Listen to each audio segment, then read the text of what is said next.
নমস্কার বন্ধুরা, তো আজকে আমি ডালপুরি বানাবো। তার জন্য এখানে ময়দা নিয়েছি, চিনি, লবণ দিয়ে একটু ভালোভাবে মিশিয়ে পরিমাণ মতো তেল দিয়ে দেব। তেলটা একটু বেশি করেই দেব, তাহলে ডোটা সুন্দর হবে, নরম হবে। তারপর এখানে সব কিছু ভালোভাবে মেখে আমি একটা শক্ত ডো করে নিয়েছি। এটাকে 15 মিনিট রেস্টে রেখে ভালোভাবে মতে নিয়েছি।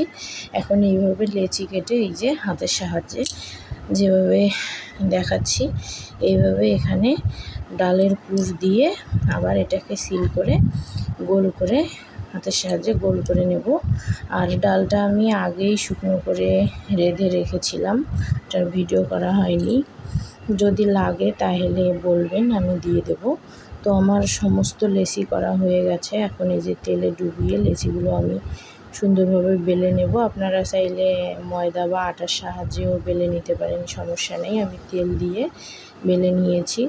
তো এই দেখুন, আমি এইভাবে কয়েকটা বানিয়েছি, আর কয়েকটা আমি এইভাবে বানিয়েছি যেভাবে দেখাচ্ছি। বড় একটা লুচি বেলে গ্লাসের সাহায্যে ছোটো করে কেটে নিয়ে তার উপরে ডালের পুর দিয়ে আরেকটা দিয়ে ঢেকে দিয়েছি। ঢেকে দিয়ে আপনারা চাইলে এই অবস্থাতেও ভাজতে পারেন। তো আমি ঢেকে দিয়ে বেলুনির সাহায্যে আস্তে করে একটু বেলে চ্যাপ্টা করে নিয়েছি। এরপর কড়াইয়ে তেল দিয়ে তেল গরম হয়ে আসলে লুচিগুলো বা পুরিগুলো একে একে দিয়ে সুন্দর করে ভেজে নিলেই আমার ডালপুরি রেডি হয়ে যাবে। খেতে অনেক সুন্দর হয়েছিল।